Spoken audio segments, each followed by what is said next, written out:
ನೋಡ್ರಪ್ಪ ಅದು ಬೆಳಗ್ಗೆ ಜಿಮ್ ಹೊಂದ್ಬಿಟ್ಟು ಹೂ ಸ್ಟಾಪ್ಡ್ ಯು? ನಿಮ್ಮನ್ನ ತಡೆದಿರುವವರು ಯಾರು? ಇದು ನಮ್ಮ ಜಿಮ್ ಸ್ವಚ್ಛ ಫಿಟ್ನೆಸ್ ಅಂತ. ಇವಾಗ ಮೆಟ್ಲ ಹತ್ತಿ ಮ್ಯಾಲೆ ಹೊಂಟೇವಿ. ಇವರ ನಮ್ಮ ಜಿಮ್ ಓನರ್ ಸಚಿನ್ ಬಿಡು ಅಂತ. ನಮ್ಮ ದೋಸ್ತ್ ಮೋಟಿವೇಶನ್ ಸಾಂಗ್ ಹೋಗ್ತಾಕತ್ತಾನೆ. ನಮ್ಮ ಹುಡುಗರು ಸ್ವಲ್ಪ ಲೇಟ್ ಆಗಿ ಬಂದಿರುತ್ತೆ. ನೋಡ್ರಿ ನಮ್ಮ ದೋಸ್ತ್ ಪುಷಟ್ ಫುಡ್ ಆತನಿಗೆ ಬೆಳಗ್ಗೆ ನಮ್ಮ ಕಾರ್ತಿಕ್ ಸ್ವಲ್ಪ ಮಾನಸಿಗೆ ಆಗ್ಬಿಟ್ಟ. ನಗಕ್ಕಾಗ್ದೆ, ಅಳಕ್ಕಾಗ್ದೆ, ಬಾಳಕ್ಕಾಗ್ದೆ, ಸಾಯಕ್ಕಾಗ್ದೆ, ಮರಿಯಕ್ಕಾಗ್ದೆ, ನನ್ ಬಾಳ್ಗಷ್ಟು ಬೆಂಕಿ ಹಾಕಿ. ನೋಡ್ರಿ ನಮ್ಮ ಬ್ರದರ್ ಫುಲ್ ಜೋಶ್ನ ಎಕ್ಸಸೈಸ್ ಮಾಡಕತ್ತಾರ.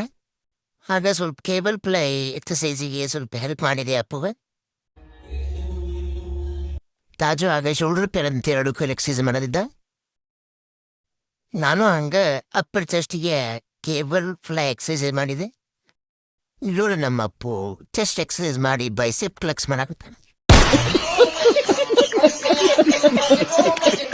ಈಗ ಜಿಮ್ ಮುಗಿಸಿ ಮನೆ ಹೊಂಟಿದ್ದೇವ್ರ. ಈಗ ಹಂಗ ನಮ್ಮ ಅಪ್ಪು ದಾರಿ ಹೋಗುವಾಗ ಚಾ ಕುಡಿಸ್ತಾನಂದ. ಚಾ ಕುಡಿಸಿದ.